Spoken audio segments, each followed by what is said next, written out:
All right, let's get right into it. For almost 100 years, the world has been captivated by King Tutankhamun. But you know, behind that famous golden mask and all those incredible treasures, there's a real mystery, a 3,300-year-old cold case.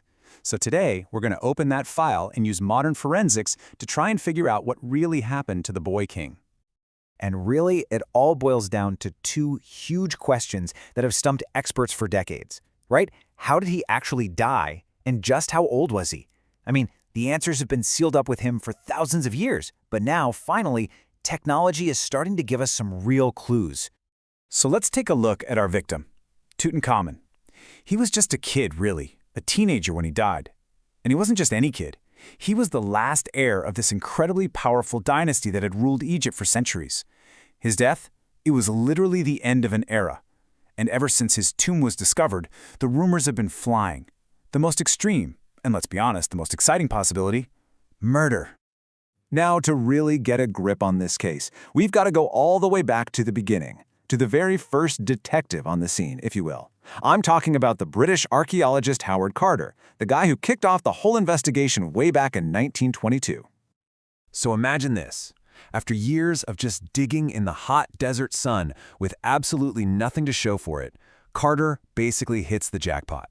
He stumbles on this hidden tomb, and get this, even though grave robbers had broken in way back in ancient times, its contents were still almost totally complete. It turned out to be the single richest royal collection ever found.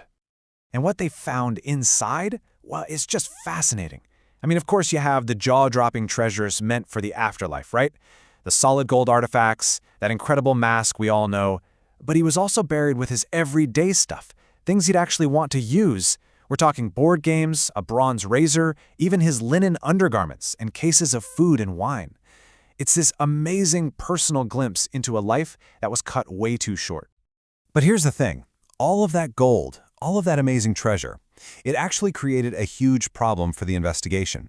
Carter was about to run into a dilemma, one that would end up compromising this cold case right from the very start.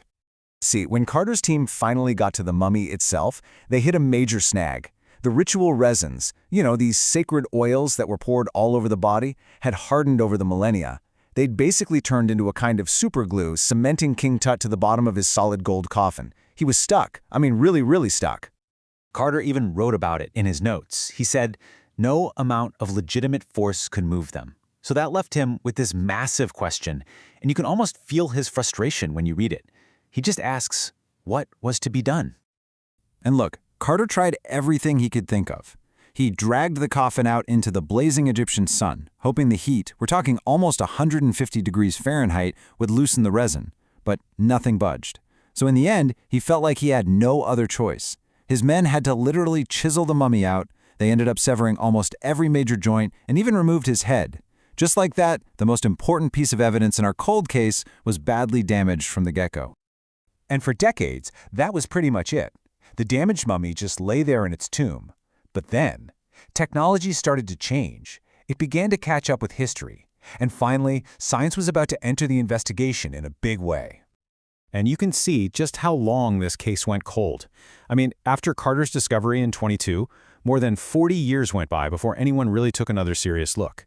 And the next huge breakthrough? Well, that wouldn't happen until all the way in 2005. So, jump forward to 1968. An anatomy professor actually brings a portable X-ray machine to the tomb. This was the very first time anyone had seen beneath those linen wrappings since Carter's crew was there. And what that X-ray showed was something no one saw coming. It was shocking, really. The X-ray showed that underneath all that hardened resin, King Tut's breastbone and a big chunk of his front ribs were just missing.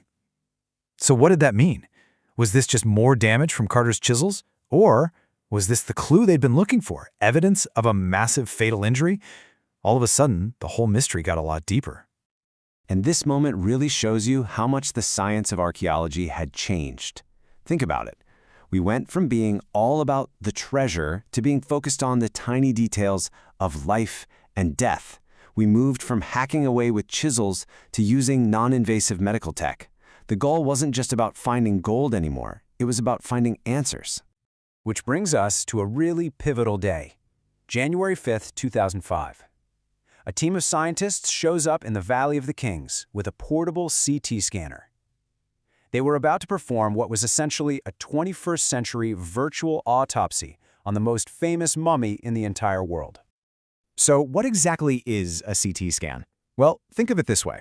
The machine takes hundreds and hundreds of X-rays, but in super thin cross-sections. Then a computer puts them all together, kind of like stacking slices of bread, to create this perfect three-dimensional virtual body. It's an autopsy, but one you can do without ever laying a finger on the mummy. But then, of course, there was drama. The team carefully carries King Tut out of his tomb, they place him in the scanner, and the million-dollar machine just quits, totally dead. Turns out, the desert always gets the last laugh. Sand had clogged up one of the cooler fans. You can imagine the tension. One of the guards even joked nervously that it had to be the curse of the pharaoh. Thankfully, they had some spare fans on hand and managed to get the machine working again. And the result was just a mind-boggling amount of data. In a super short amount of time, the scanner generated 1,700 digital X-ray images, covering him from head to toe. So, with the scan finished, a whole new kind of investigative team took over. We're talking specialists in radiology, forensics, anatomy, and they all started to dig into the secrets that those winged goddesses painted on his shrine had guarded for more than 3,000 years. And the results were just, wow, incredible. Back in the control trailer, a technician starts pulling up the images, and this gray head just begins to materialize out of a cloud of pixels.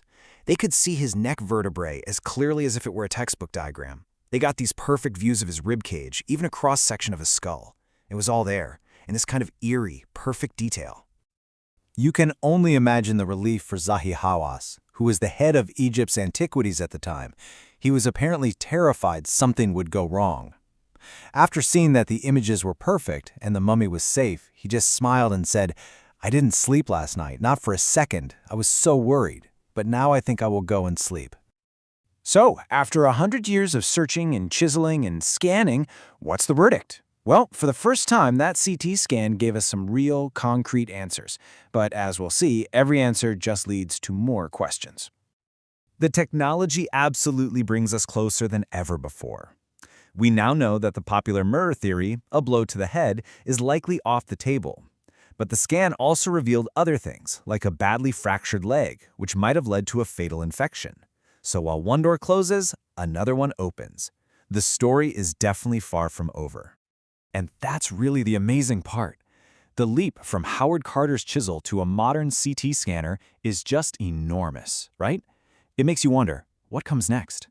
What other secrets about the Boy King's life and his death will the next generation of technology finally reveal?